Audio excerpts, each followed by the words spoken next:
Today we have Isaac Norris, and we're going to be talking about the new film Between Borders.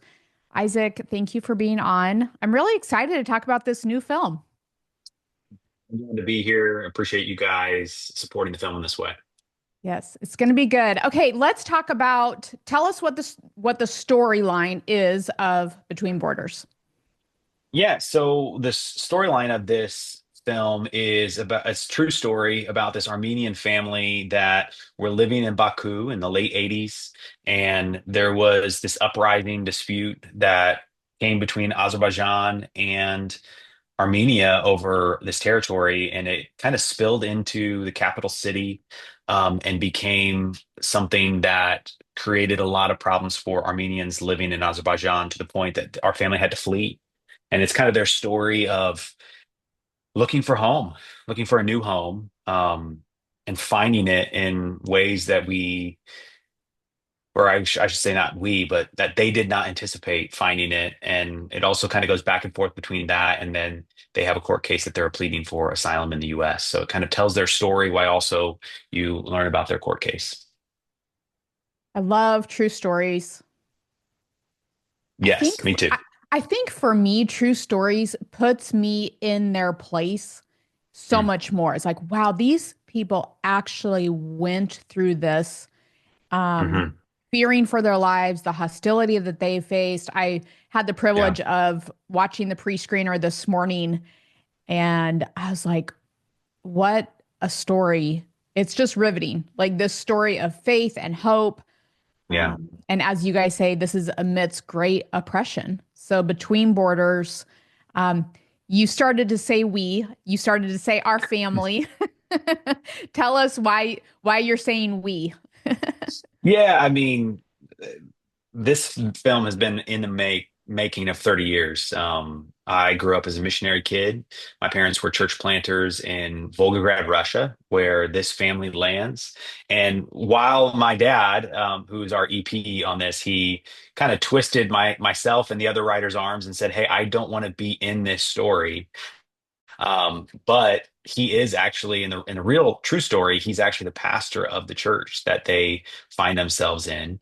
And so we've known this family for 30 years, Wow. and have seen the different stages and phases of their journey, and I've always kept in close touch with them. Actually, the youngest daughter is one of my best friends. So we just love this family and wanted to share this story and honor them and celebrate what God did in their lives. Wow. So when the family fled to Russia, they find faith primarily Mhm. through your father. Yes, he does not want to ever take any sort of credit for that, which is why we kind of wrote Right. his role in multiple characters that are in the movie and made his name disappear.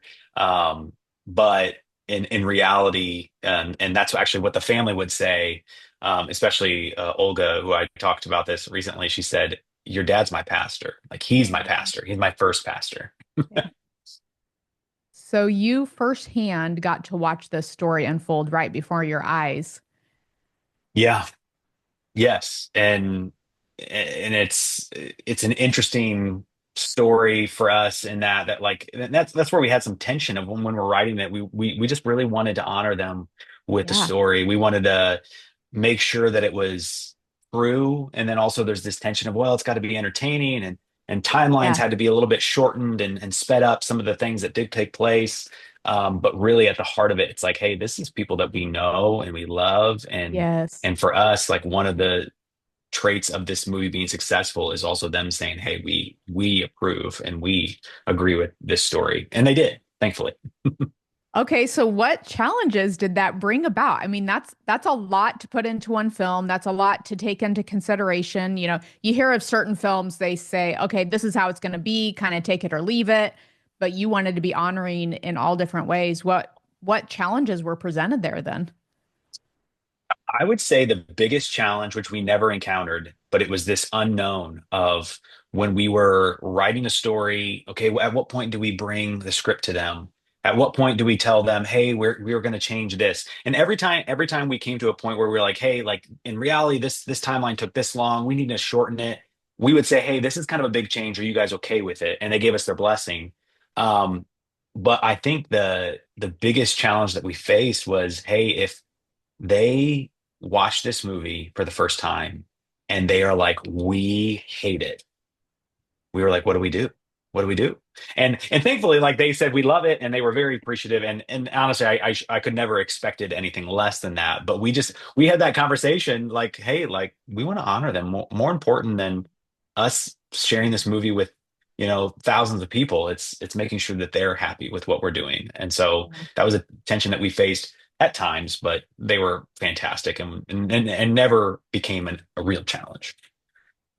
So good. Tell us if somebody wants to get tickets to Between Borders, how do they do that? When is it in theaters? Yeah, so it comes out this coming weekend, January 26th through the 28th. We have a 3-day release through Fathom Events, which is now Fathom Entertainment. It's in 600 cities nationwide at around 800 screens. So if you either looked at betweenbordersmovie.com or on Fathom Entertainment's website, you can find that it's most likely in your local theater all across the nation. One of the things that's so important for people like Isaac to be able to go and make more movies is that we actually go to them in theaters. That makes a Yes. huge difference, right, Isaac?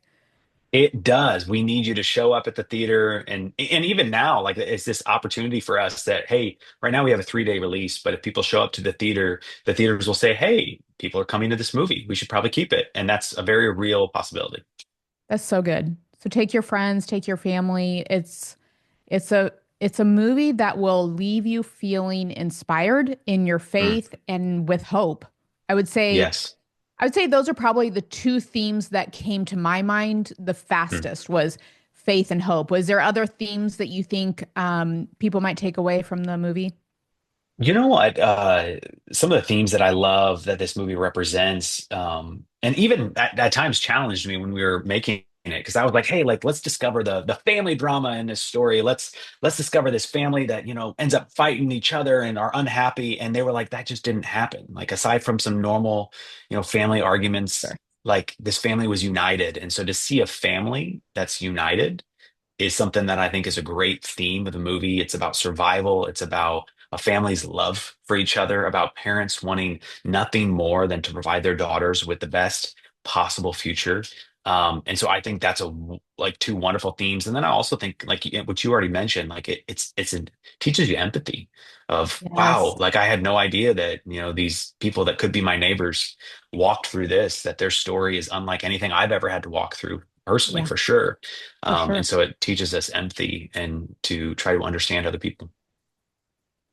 Yeah, I was even thinking, gosh, as you said that, just refugees who are here, we Mm, don't think yeah. about the trauma that they have been through in order to get here. There's a point in the movie where the father, as he's testifying, he really struggles because he doesn't want to talk about the pain, the trauma Mm, that he's been through.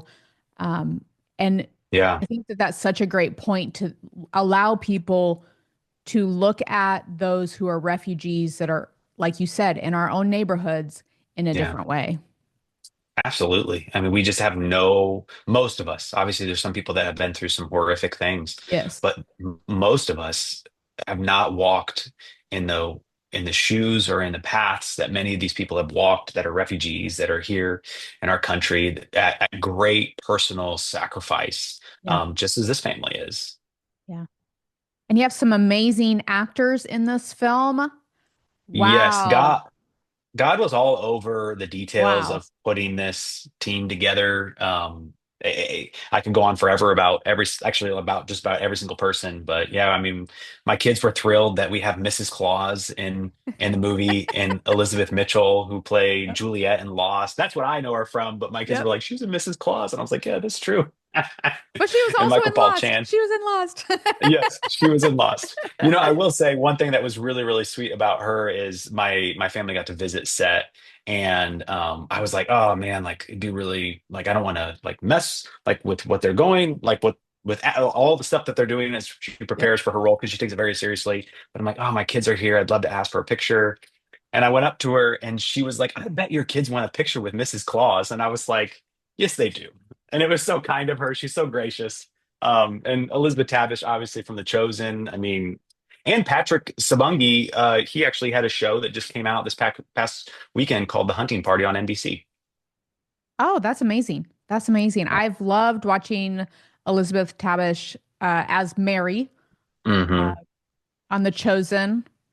How did that come about? How do you find people who are well known to do a film that it isn't like Yeah. in every theater. It's a Fathom event. It's Hmm. the A independently smaller release. created. Yeah. Yeah, it's a smaller release. How do you find some of these people who uh is it because they just have a heart for the film? Tell me more about that. Well, I can't not share one of the cool, I would say, miracles that took place to be able to get this film made. And the principal one was getting Elizabeth Tabish on board.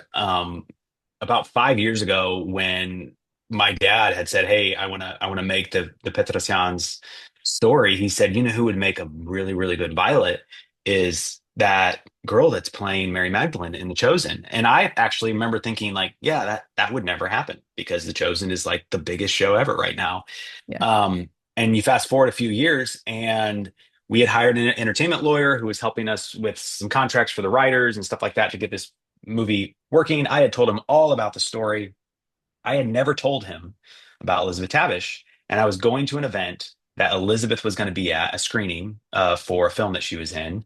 And I was on the phone with my lawyer as I was driving to Nashville, and I told him, I was like, "Yeah, like actually, the person that we want to play in this movie is Elizabeth Tabish, and I actually am going to see her tonight, and I might like bring up the story." And he said, "Wait, are you serious?" And I was like, "Yeah." And he was like, "Well, she's my client." No idea. Had no idea. This whole time he was working on us with the movie.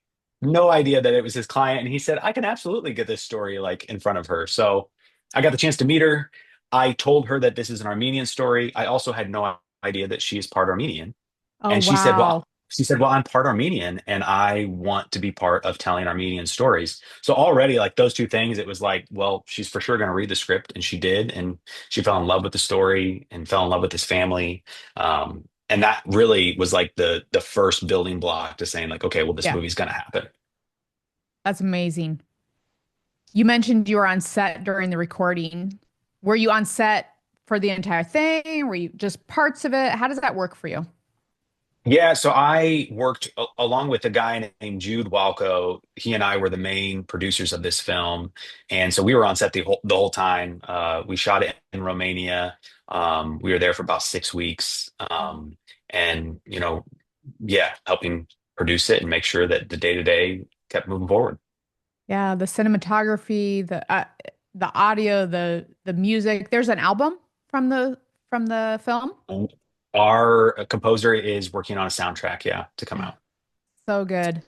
It was beautiful. It was a beautifully done film, amazing acting. Just applaud you. And you're Yeah, already thank you. winning awards for this movie. Tell us Well, about we're that. nominated. We're Oh, nominated for nominated. five. Yes, we're nominated for five ICVM Crown Awards. That takes place at NRB next month. We're really Oh, excited to attend that. Whether we win or we don't win, it's really, really awesome just to be nominated so good. amongst some other great, great filmmakers. That's so good. How fun. What are some of your favorite scenes from the movie? Oh man. Um, I always kind of gravitate towards some of the songs. We were very fortunate that a guy named John Guerra wrote some songs for this film because getting licensing for songs is kind of difficult from Yeah. communist Russia. But I grew up hearing Ivan and Olga sing. In the film, Olga doesn't sing, but Ivan is a brilliant musician. He is a brilliant singer. And so having that part of his life, being able to be experienced on screen is some of my favorite parts. Um, yeah, and also like growing up in Russia, the cops that play kind of villains in the story, um, Yes. they are like actually I was a little bit uncomfortable on set that day because I was like, ooh, I've had the very, very similar experiences with Russian cops, and it was very Yes. intimidating and it was very frightening and it was very scary. And I was like, these guys are like too good. So that's definitely one of my. I didn't like it, but I'm also like, it's so true. It's so good. Yeah, So they did a great job they're for very sure. menacing. Yeah, it was a little scary, as they're playing their part Yeah, so well, for sure. yeah. So, how many other theatrical releases have you had before this film? This is my first. Okay, so that's what I was thinking your answer was going to Yeah. be. What was it like watching your first film on the big screen as you're like, wow, I my team and I, it's not just you, I know that, but my Sure. team and I just made this happen. It's actually on the big screen. What does that feel like? Yeah, I mean, unbelievable for sure. But also like I feel like such gratitude. I'm such like a team person. And so I was like, man, I'm so grateful. And I think back to like how hard it was to make this movie and the struggle it was, certain days on set. And I think about it in such like what a great gift that God has given me to be able to share this and see it this way. But also, what a great gift for our team to see, Yeah. hey, like we poured, blood, sweat, and tears into making this, and for us to be able to enjoy this. Unfortunately, we don't have this big premiere where we're all coming together, and especially with like most of our crew and most of our actors being in Romania. But to be able to share this with them is such an honor. And I know that we are all very, very, very grateful and proud that we're able to do this. Yeah. You were talking about, okay, you record for 6 weeks in Romania. That's got to be a challenge. Finding and casting everyone, that's got to be a challenge. Creating the funds for a film, that's got to be challenging. I just don't think people realize how challenging it is to get to this point Yeah. of watching your film on the big screen. What do you think some of your biggest challenges were? Mm. Um, I don't know what the biggest ones were, but felt like we had challenges all the time. I mean, like you said, it took us a couple years to get the script to where we felt like, hey, this is a good spot and we should move forward. It took us a couple years to get financing in order, to say like, hey, this is going to work. And Mhm. then even then, we were still trying to finished financing while we were filming it, Yeah. saying like, "Hey, God, please provide so that we can finish this film and actually, take it to post production and release Yeah. it." And God was just so faithful throughout the process of it. It felt like He just gave us our daily bread, literally, of, "Hey, today you need this, so I'll provide this, and hey, for the next step you need this, and I'm going to provide that." And so yeah, I don't know what I would point to as a single greatest challenge. Our director said it really well. Like when he came on, he only came on, we never met in person until we were on set in Romania, well, in prep. And when he came on, he said, like, man, like it was like it all of a sudden, like it started becoming this thing to say, okay, now the script's done. Okay, now Liz Tabish is interested. Okay, now we've already Liz has a schedule. She only had 3 days between finishing our shoot and starting The Chosen. Um, and so it's like, hey, if we're gonna shoot, it's gonna be right now. And he said it became like this almost unstoppable like force that was coming. And in some ways, you're like, yeah, we were riding that wave, and it's like, no, we were trying not to get smothered by this wave because it was happening whether we were ready or not. And so we just had to like try to our Jude, our other producer, said we were building the plane while it was taking off the runway. So it felt like every day we were just hanging on to our seats, but it was also like fun and amazing and Yeah. challenging and all beautiful at the same time. So good. Well done. It's a beautiful film. Thank I you. hope you all go to the theaters January 26th, 27th, 28th. Is that right? Yes. Yes, that's 26, correct. 27, 28. Go watch this film, and I'm sure it'll come out afterwards, but we'll just wait and see where it all lands that we can all watch it in the future too. Um, Here's my question to you. So somebody goes to this movie, they walk out. What do you hope that they take away from this movie? I would say my main thing is what we talked about earlier a little bit is empathy. of Mm. saying like, man, like I think some people walk out and say, I had no idea that some people walk through this. Some people walk out and say, I had no idea that Armenians have experienced such disastrous things in the history of their country and the history of this Yeah. people. But mainly, I hope that people walk out and say, I should really think about what other people's stories might be before I Mm. judge, before I, you know, have my own opinions about what's right and what's wrong. Is maybe say, like, well, maybe I should pause and really consider what their story might be and Wow. how I would want to be treated if my story was that. That's the main thing I hope people take away. Yeah, that's really good. And that our God is still in the business of doing miracles. Because this Amen. story is a miracle from top to bottom, and it's pretty amazing. Amen. And I even think just gratitude for the safety that we have here in America, Hmm. the safety that we have that we don't have to think about that on a daily basis.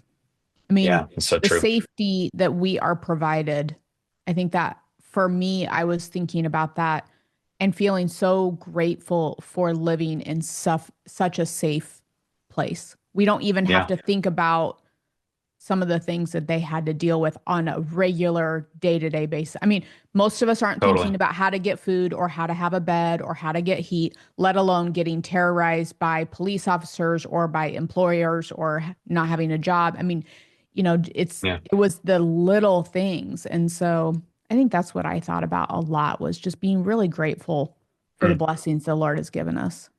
Yeah, that's really good. Tell us a little more about how they came to faith in this movie. Um, I'm just so intrigued by that because you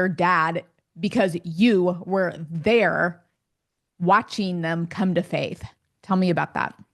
Yeah, so obviously with my dad not being in the story as far as the film, you miss some of the details of the real story. Like actually, Violet, part of the reason that she decided to come to church was because she heard that there was a native English speaker leading the services, which is my dad preaching. And she was like, I've never heard a native English speaker speak, and I teach English, and I would like to go hear him speak and meet him.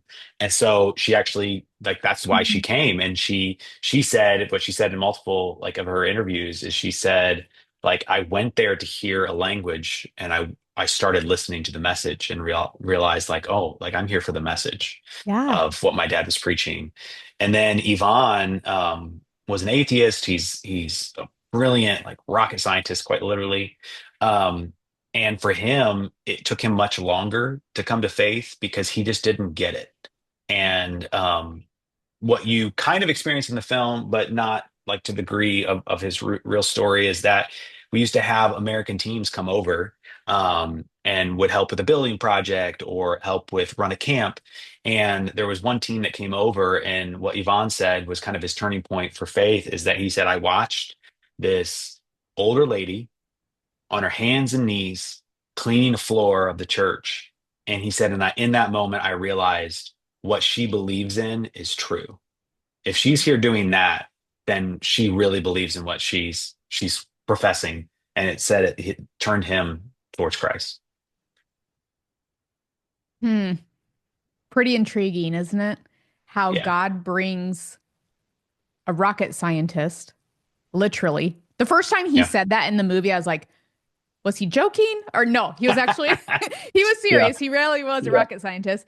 And a woman on her hands and knees cleaning the floors is what finally clicked in his mind, in his spirit, that Jesus was real. Yeah. Yeah. Yeah. It was beautiful. Beautiful. Beautiful. Mhm. Thank you for committing to such an important movie. It's Yeah. going to Thank you. really impact the kingdom. I really hope that people, when they walk away from the movie, that they see Jesus through that. I Yeah. mean, what a miracle that he brought them to safety. They Yeah. could have been sent back and just who knows what would have happened. Yeah. Yeah. Absolutely. That's so Brought them true. true peace. They found true peace through Jesus. Hmm. It So did. good. Thank you, Isaac. We're excited. Any upcoming projects for you? Yeah, we're working on several films right now. We have 5 to 6 that we're kind of looking at. None of them we pushed forward yet, but we really, our company Storylight Productions really likes to focus on telling true stories of about people of faith. That's kind of our focus. So good. Well, we look forward to seeing upcoming films. You did an amazing job. Everybody go to Fathom Events and grab your tickets. Is it fathomevents.com? Fathomentertainment.com? They changed their name, so now it's fathomentertainment.com. There we go. Or you can Grab your always go to tickets. betweenbordersmovie.com and you There can we find the go. tickets there. Perfect. Thank you so much. We are praying for the success of Between Thank Borders. you. Thanks a lot, Isaac. We appreciate it.